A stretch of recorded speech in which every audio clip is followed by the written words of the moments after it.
Today on thetruthAboutCars.com, we are out here in the forest taking a look at the 2016 Smart Fortwo. This is one of the smallest vehicles sold in the United States, and the Smart has had kind of a rocky launch. Smart is, of course, a division of Mercedes-Benz, but that hasn't necessarily helped their sales in the US. When the Smart launched, it was available only with a relatively anemic engine, a truly terrible transmission, and pricing that I thought was a little bit out of line with the competition. Therefore, when the Smart first launched in the US, I actually put a deposit down on one, but as soon as I drove it, I took my deposit back and walked away. This Smart, however, is much different because we now get a 3-cylinder turbocharged engine in the back that gives you the kind of performance that Americans prefer. You can also get a manual transmission or a brand new 6-speed dual clutch transmission that actually feels every bit as good as the modern Volkswagen DSG. It's a much better transmission than before. The whole package deal just makes the Smart much more appropriate for American roadways. Now don't let the perspective fool you. At 106 inches long, the Smart is still really small for the United States.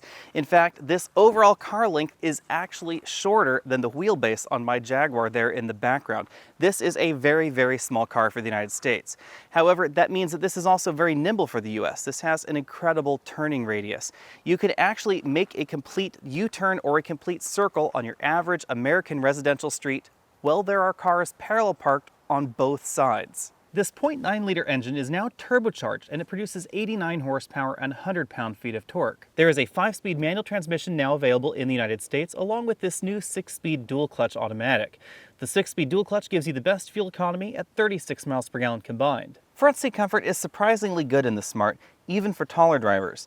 The reason for that is that we have a roof line that's relatively high for a vehicle that is this small. Some vehicles, like a Kia Sorento or a Nissan Rogue with the optional third row, they actually have more difficulties than this putting large roller bags in the back. Now obviously this is all the space you get, and in those 3-row crossovers you could fold down that third row and put an awful lot more luggage in the vehicle. The Smart's tailgate will support up to 220 pounds, so you could use this for a light tailgate party, obviously 2 relatively slim people or 1 large posterior like mine. Now you notice that the separator between the passenger compartment and the cargo compartment is just this canvas area right here, and you can actually un-Velcro it and completely remove this cargo divider from the car.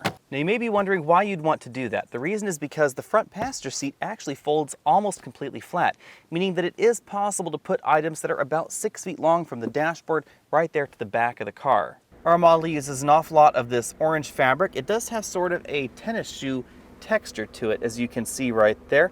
It is kind of an interesting twist on a modern car interior.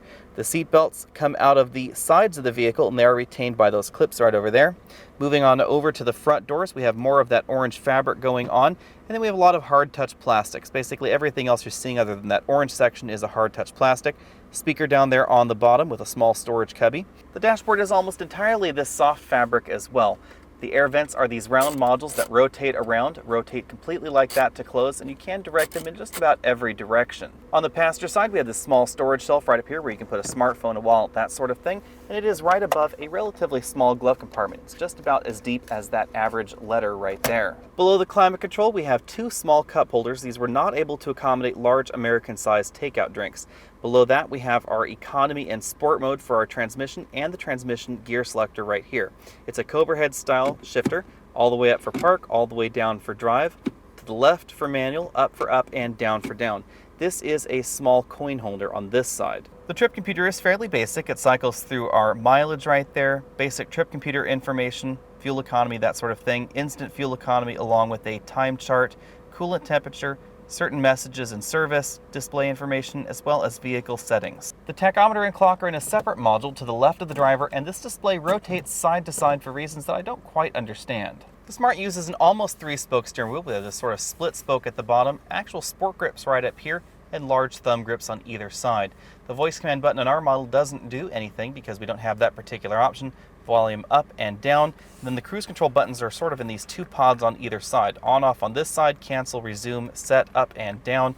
And then this button is the module I showed you earlier. It controls that multifunction display in the speedometer. The Smart really impressed me with its driving dynamics out on the road. This is the kind of small car you can drive an awful lot harder than you might think. 0 to 60 times come in just over 10 seconds, which is relatively similar to the Prius C or first generation Priuses.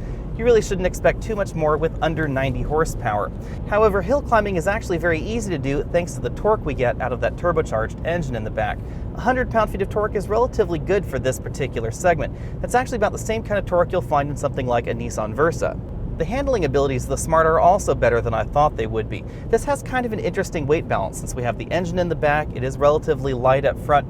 It makes the steering feel relatively light, very communicative for an electric power steering vehicle. I have to put that disclaimer in there, of course, but it definitely is accurate and easy to chuck around. The turning radius is also very, very tight in this car, meaning that it's very easy to dart around in inner city situations. Fuel economy is the one area where a lot of people will be disappointed because I have been getting between 34 and 36 miles per gallon, which is pretty good for the Smart car, but a lot of people will see higher fuel economy in other things out there. Of course, the big problem with small cars like this around the world is the ride. It is a little bit bumpy in this car because the wheelbase is so short. And that just means that the time between when the front wheels run over an obstacle and the rear wheels run over an obstacle is very close together, so the whole body kind of shimmies forwards and backwards a little bit when you do run over those speed bumps or those large road imperfections.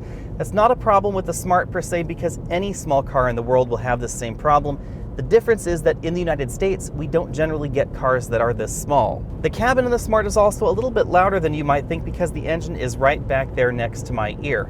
This is a little bit louder than something like a Honda Civic, just about the same as a Toyota Corolla, except when you're accelerating, and then you'll get an awful lot more engine noise out of the back. Of course, even out here in this rural area, the tight turning radius is very handy for incredibly tight U-turns like that. Pricing starts at $14,650 for the Pure model. The Passion that we've been driving here, $16,140. The Prime model is $17,490, and the top-end Proxy is $18,480 starting. Well, that may sound a little expensive for a car that's somewhere around half the size of a large Buick these days. You have to keep in mind that making a small car is not necessarily less expensive than making a big car. That obviously means that the Smart Fortwo is not for everyone. This is for a very specific kind of shopper.